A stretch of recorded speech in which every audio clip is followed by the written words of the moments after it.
नमस्कार, मैं राजेश भारद्वाज आप सभी का क्लैट प्रेप के ऑनलाइन प्लेटफॉर्म पर हार्दिक स्वागत करता हूं। Hello everyone, welcome to CLAT prep. जैसा कि आपको पता है, हम डेली न्यूज़ एनालिसिस करते हैं, फैक्चुअल एनालिसिस करते हैं और उसके बाद 20 क्वेश्चंस की प्रैक्टिस भी करते हैं।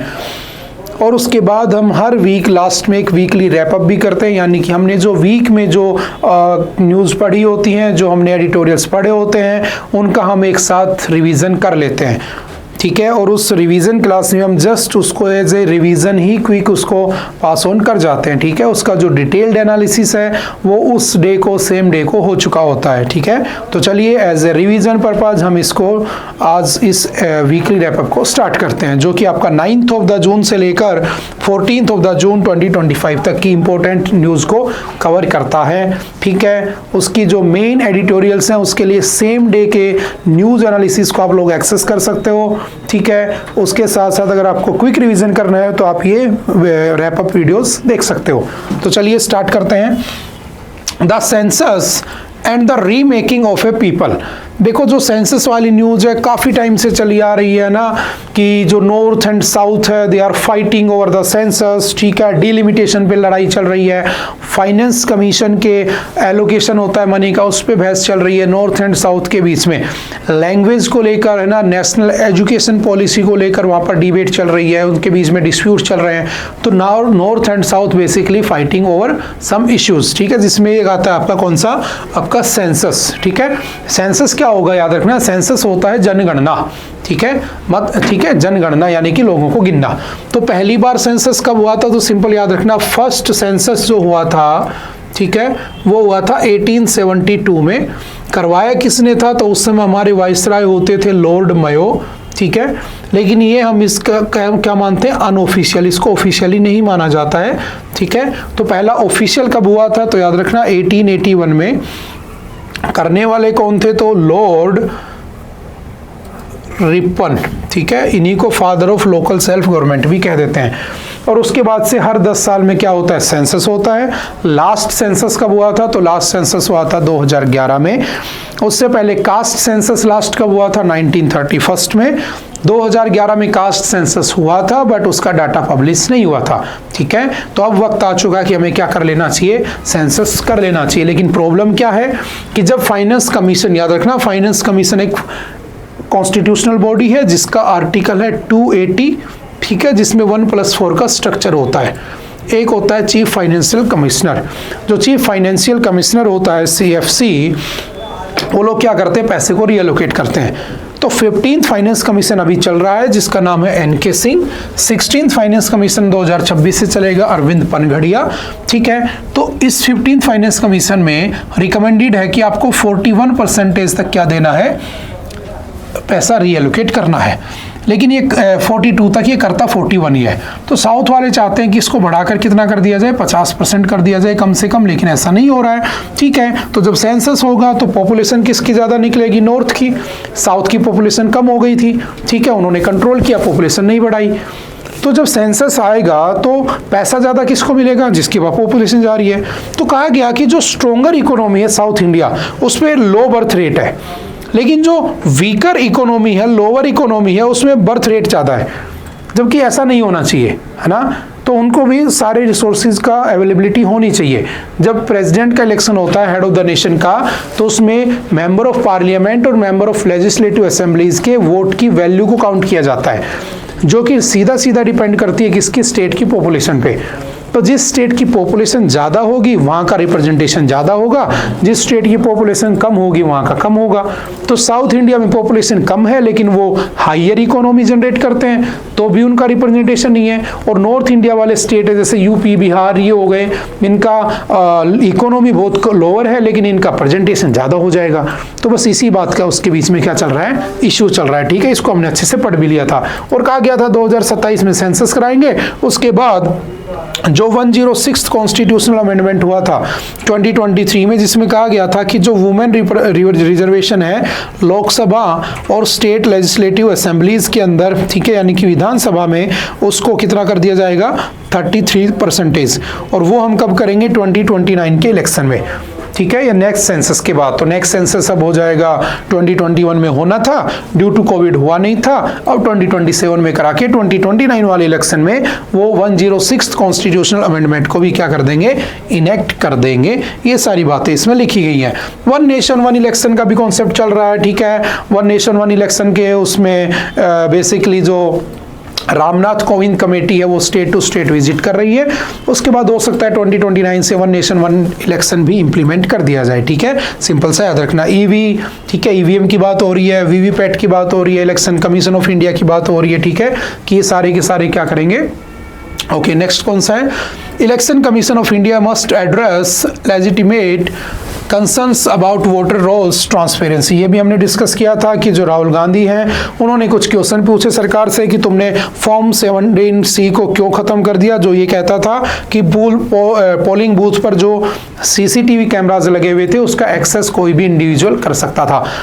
अब अगर तुमने वहां पर फॉर्म 17C को हटा दिया, मतलब आप लोग वहां के बूथ का CCTV कैमरा नहीं दिखाओगे, ठीक है, उसको एक्सेस नहीं करोगे, करने दोगे, तो हो सकता है ट्रांसपेरेंसी खत्म कर दी गई हो सकता है कि उसमें कुछ गड़बड़ चल रही हो। तो ऐसा आपने क्यों किया। ईवीएम, ठीक है, ईवीएम से क्यों कराते हो, बैलेट पेपर से क्यों नहीं कराते, ये सारी की सारी बातें उन्होंने पूछी।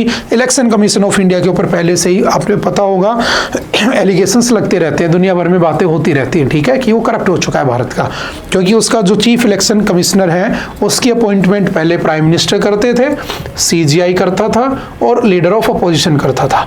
लेकिन अब इन्होंने रूल बदल दिया, एक प्राइम मिनिस्टर होगा, एक इसमें कैबिनेट मिनिस्टर होगा और एक इसके अंदर कौन होगा, लीडर ऑफ अपोजिशन होगा, ठीक है, जो कि ट्रांसपेरेंसी को खत्म कर देता है। तो वही सब बातें इसमें डिस्कस की हुई हमने पढ़ लिया था। Delimiting by electors rather than population offers a fairer approach। ये भी हमने डिस्कस किया था कि अगर आप डिलिमिटेशन करना चाहते हो तो आप डिलिमिटेशन को पॉपुलेशन के बिहाफ पे मत करो, क्योंकि पॉपुलेशन के बिहाफ पे करोगे तो नॉर्थ वालों का रिप्रेजेंटेशन ज़्यादा हो जाएगा, नंबर ऑफ सीट्स इंक्रीमेंट हो जाएंगी, इंक्रीज हो जाएंगी, किसमें, उनका इंक्रीमेंट हो जाएगा नॉर्थ इंडिया में, साउथ इंडिया पीछे रह जाएगा। तो किसी ने कहा कि एक काम करो, रादर देन पॉपुलेशन हम क्या करते हैं, वोटर्स के ऊपर इसका डिलिमिटेशन कर लेते हैं कि वोट देने वाले कितने लोग हैं, उनकी पॉपुलेशन काउंट करो, उसके भी यहाँ पे डिलिमिटेशन करो, तो हो सकता है कि थोड़ा सा बैलेंस बन जाए, क्योंकि बच्चे ज़्यादा हो सकते हैं, 18 से कम, जो बिलो 18 है वो ज़्यादा होंगे, तो लगभग बैलेंस बना रहेगा, ठीक है। तो सिंपल सा ध्यान रखना, ये सब उसमें डिस्कस किया गया था। उसके बाद चलते next. PM to visit Cyprus Croatia during his trip to Canada. तो मोदी जी कनाडा जा रहे थे क्योंकि कनाडा में G7 की मीटिंग होने वाली थी, और उस G7 की मीटिंग में पहले इनवाइट नहीं किया गया था, बाद में इनवाइट कर लिया गया, ठीक है। तो जाने से पहले मोदी जी रास्ते में साइप्रस होते गए और क्रोएशिया होते हुए गए। साइप्रस जाने का रीज़न बस इतना था कि हमने पढ़ा भी था कि जो आपका टर्की है, टर्की पाकिस्तान की हेल्प करता है, कब, जब हमने ऑपरेशन सिंदूर किया होता उस समय टर्की उसे ड्रोन्स देता है, जबकि टर्की में जब भूकंप आया था, अर्थक्वेक आया था, तो हम ही ने उसको ऑपरेशन दोस्त करके उसके साथ दोस्ती बढ़ाई होती है, लेकिन उस दोस्ती भूल चुका है। तो मोदी जी बोले ठीक है, अगर तुम भूल गए तो हम भी भूल सकते हैं, तुम हमारे दुश्मन को हेल्प कर सकते हो तो हम भी तुम्हारे दुश्मन को विजिट कर सकते हैं। तो और कुछ नहीं है, जो आपका साइप्रस है वो दो पार्ट्स में है, north Cyprus and south Cyprus, ठीक है। तो एक जो साइप्रस है उसको सिर्फ टर्की रिकॉग्नाइज करता है, उसका जो दूसरा दुश्मन है वो उसका दुश्मन है। मोदी जी वहाँ विजिट किए और वहाँ से कनाडा G7 के लिए निकल गए, ठीक है। बस इतनी सी न्यूज़ थी, हमने इसको पढ़ लिया था। चलते हैं नेक्स्ट, ठीक है। और उन दोनों के बीच में कौन सी बाउंड्री है जो दोनों को सेपरेट करती है, तो याद रखना आपकी green line separates Greek Cypriot majority उससे टर्किश साइप्रियट माइनॉरिटी को सेपरेट करती है। तो सिंपल सा याद रखना, साइप्रस इंडिपेंडेंट कब हुआ था, 1960 में, किससे, ब्रिटेन से, ठीक है। और वो हमारे India, middle east, Europe economic corridor का पार्ट भी है। चलते नेक्स्ट, वेदर प्लेज। देखो ये जो आपका एक्सियोम फॉर्मेशन है, जो कि नासा, ठीक है, आपका स्पेस एक्स और एक्सियोम करने वाले थे, 4 लोगों को भेजने वाले थे।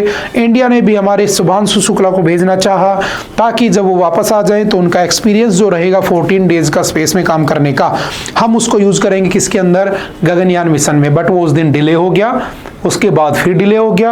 आज अगर आपने द हिंदू पढ़ा होगा या न्यूज़पेपर पढ़ा होगा तो उसको फिर इनफाइनाइट टाइम के लिए, इनडेफिनेट टाइम के लिए डिले कर दिया गया है, ठीक है। तो वही सब इसमें लिखा हुआ है, ठीक है। 14 डेज तक रुकना था। एक इंडिया से था, एक यूएसए से, एक पोलैंड से और एक हंगरी से लोगों को भेजा जा रहा था। ये एक्सियोम का 4th मिशन होता है, ठीक है। चलते हैं next. Indore women in first call to कि भैया मुझे बचा लो। ये वाली न्यूज़ भी इस हफ्ते की सबसे टॉप न्यूज़ रही कि वो जो कपल था इंदौर का, वो हनीमून पे जाता है और उसके बाद उसकी वाइफ जो होती है वो अपने कुछ फ्रेंड्स के साथ मिलकर अपने पति की हत्या कर देती है, उसे मार देती है, ठीक है। और उसके बाद उसको पकड़ लिया जाता है। अभी वो जेल के अंदर, वो केस अभी चल रहा है, ठीक है। तो ऐसे केसेस भी हमें पढ़ने होते हैं क्योंकि ये बहुत ज़्यादा होने लगे हैं पिछले कुछ टाइम से, ठीक है। तो ये हमने उस दिन एडिटोरियल में डिस्कस भी कर लिया था, ठीक है। चलते हैं थोड़ा सा next. How is India planning to localize EV manufacturing. जो ईवी मैन्युफैक्चरिंग है उसको कैसे बनाया जाएगा। तो देखो ईवीज के लिए हमें डिपेंडेंट होना पड़ता है किसके ऊपर, तो सीधा सीधा हमारी डिपेंडेंसी होती है हमारे चाइना जैसे देशों के ऊपर। लेकिन हम उसे कैसे कम कर सकते हैं ताकि हमारी डिपेंडेंसी कम हो सके, कैसे हम उसके ऊपर चाइना की डिपेंडेंसी को खत्म कर सकते हैं। तो सिंपल याद रखना, कस्टम ड्यूटी रिड्यूस कर दें 70 to 100%।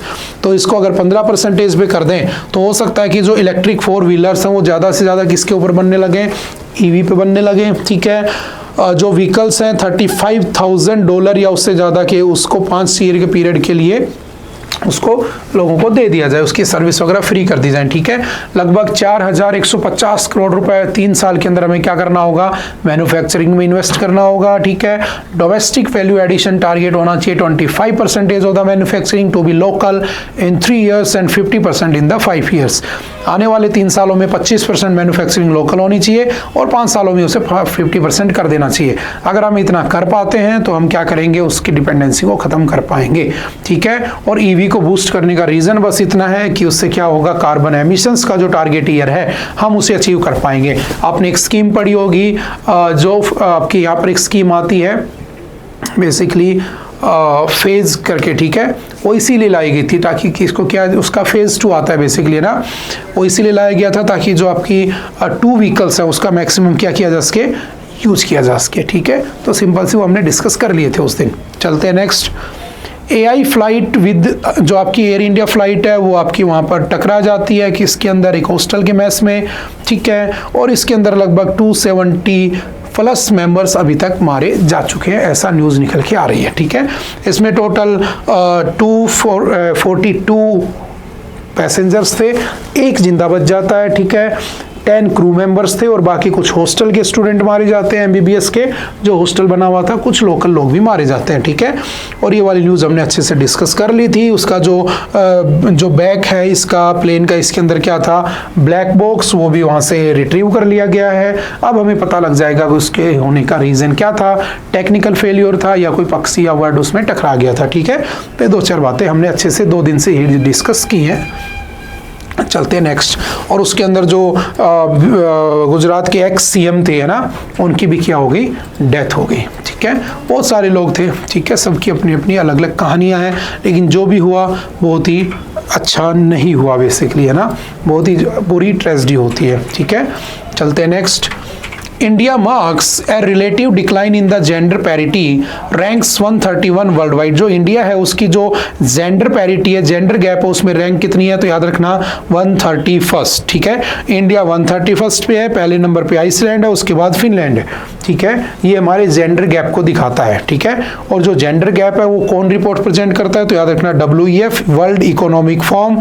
और जो वर्ल्ड इकोनॉमिक फॉर्म है ये किसने बनाया था, क्लाउस स्वैब ने 1971 में, और यही इसका आज के दिन क्या है, हेड भी है, ठीक है। तो सिंपल से याद रखना, ये बताता है कि इकोनॉमिक पार्टिसिपेशन कितना है, कितनी अपॉर्चुनिटीज वुमेन और मैन को मिल रही हैं, उसके बिहाफ पर गैप को निकाला जाता है, ठीक है। एजुकेशनल अटेनमेंट कितना है कि कितनी परसेंटेज महिलाएं पढ़ रही हैं, कितने परसेंटेज मेल पढ़ रहे हैं, ठीक है। जैसे अगर मैं भारत की बात करूं तो अकॉर्डिंग टू 2011 सेंसस हमारे यहाँ पर जो जेंडर गैप है लिटरेसी में, वो सबसे ज़्यादा कहाँ पर है, राजस्थान में। राजस्थान की जो फीमेल हैं वो 52% पढ़ी लिखी थी और जो मेल हैं वो 79% पढ़े लिखे थे। तो हमारे यहाँ पर लिटरेसी गैप भारत में सबसे ज़्यादा राजस्थान में देखने को मिलता है, जो 27% के आसपास है। सबसे कम एजुकेशन गैप कहाँ पर है, तो याद रखना मेघालय में, ठीक है। मेघालय में कितना था, 3% का गैप था, ठीक है। तो इन सब के बिहार पर हम ये डाटा निकालते हैं। हेल्थ एंड सर्वाइवल कि कितना परसेंटेज स्किल्स, मैन और वुमेन के सर्वाइवल रेट है, हेल्थ किसकी कितनी अच्छी रहती है, ठीक है, पॉलिटिकल एम्पावरमेंट कितना है, पॉलिटिकल एम्पावरमेंट बढ़ाने के लिए ही तो हमने 106 कॉन्स्टिट्यूशनल अमेंडमेंट किया था 2023 में कि वुमेन को लोकसभा और विधानसभाओं में क्या मिल सके, 33% रिजर्वेशन मिल सके, ठीक है। तो ये सब के बिहाफ पर उस रिपोर्ट को निकाला जाता है। प्लीज इनके नाम याद रखना कि इस बिहाफ पर, किन ग्राउंड्स के बिहाफ पर ये रिपोर्ट निकलती है, कौन निकालता है, पहले पे कौन है और इंडिया कौन से नंबर पे है। तो पहले पे आइसलैंड और इंडिया 131 नंबर पे, बस हमें इतना ही मतलब है। पाकिस्तान को भी याद रखना है ना, तुम्हारा फेवरेट पड़ोसी देश है, 148 रैंक पे है, ठीक है। और ये जो आपका कौन कौन सा, आइसलैंड पहले नंबर पे 16वें साल से लगातार पहले पे आता जा रहा है, ठीक है, सिंपल से याद रखना। इंडिया 131 पे है, वही सब बातें जो अभी हमने इसमें पढ़ी हैं। चलते हैं next. Recounting welpers story in ending the child labour, अभी आपने पढ़ा था 12 जून को हम चाइल्ड लेबर डे के नाम से बनाते हैं, ठीक है। हम अवेयरनेस फैलाते हैं कि चाइल्ड लेबर नहीं होना चाहिए, ठीक है। ये कब से चला आ रहा है, तो 2002 से चला आ रहा है, ठीक है। उसके बाद हमारा जो टारगेट ईयर है वो कौन सा है, 2025 कि हम चाइल्ड लेबर को बैन कर देंगे। कौन से आर्टिकल में बैन है, तो याद रखना आर्टिकल 24 जो कि चाइल्ड लेबर पर बैन लगाता है।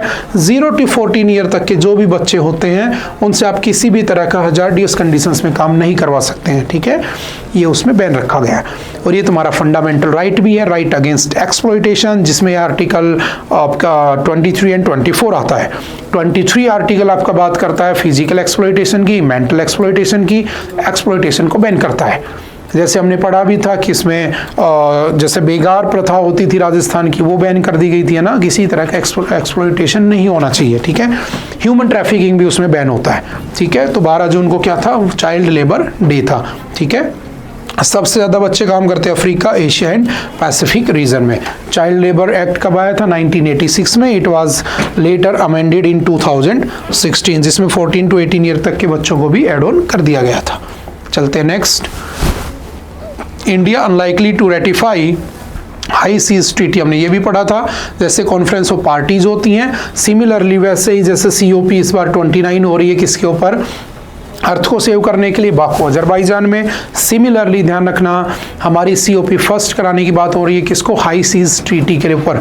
हाई सीज ट्रीटी का मतलब है वो मैरीन इलाका जो बियॉन्ड जुरिस्डिक्शन है। कौन से जुरिस्डिक्शन के, तो याद रखना 3 तरह की लेयर्स बनी होती हैं, ठीक है। जब हम ओशियंस में उतरते हैं तो वहाँ पर 3 तरह की बाउंड्रीज होती है। एक को कहा जाता है टेरिटोरियल जोन जो अप टू 12 नॉटिकल माइल्स होता है, एक होता है कॉन्टाजियस जोन जो कि 24 नॉटिकल माइल्स तक होता है, एक होता है एक्सक्लूसिव इकोनॉमिक जोन जो कि आपका 200 नॉटिकल माइल्स तक होता है। लेकिन उसके बियॉन्ड क्या, उसके बियॉन्ड अगर कोई एक्सट्रैक्शन करता है रिसोर्सेज का, वहाँ पर मैरीन लाइफ को नुकसान पहुँचाता है। जैसे आज तक की हमारी मैरीन लाइफ, जो मैरीन स्पीसीज है वो कितनी नोन है, 2,75,000 के आसपास, ठीक है, 275,000।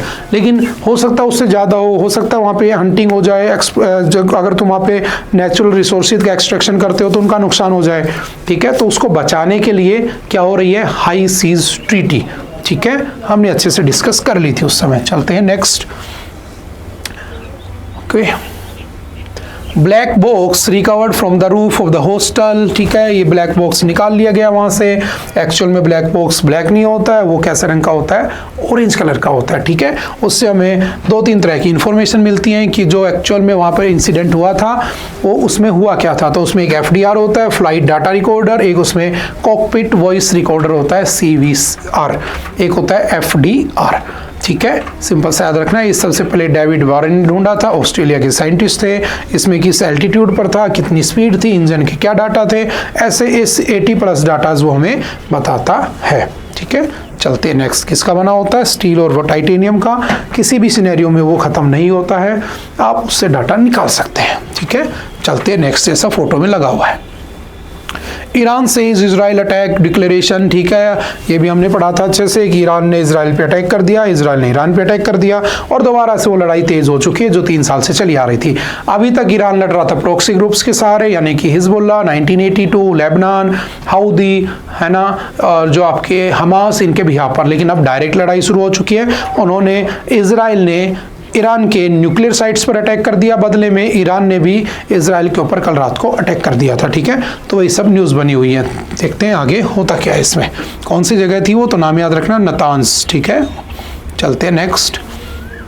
ये वो जगह है नातान्स जहाँ पर उसकी न्यूक्लियोसाइड्स रखी हुई थी, उसके ऊपर अटैक हो गया और आपने पढ़ा था कि नेचुरल यूरेनियम जो होता है वो 99.3% U-238 का होता है, उसके अंदर 0.7% U-235 होता है और इस U-235 को निकालने के लिए बहुत ज़्यादा प्रोसेस करनी पड़ती है, जिसे हम क्या कहते हैं उस प्रोसेस का नाम है यूरेनियम हेक्साफ्लोराइड UF6।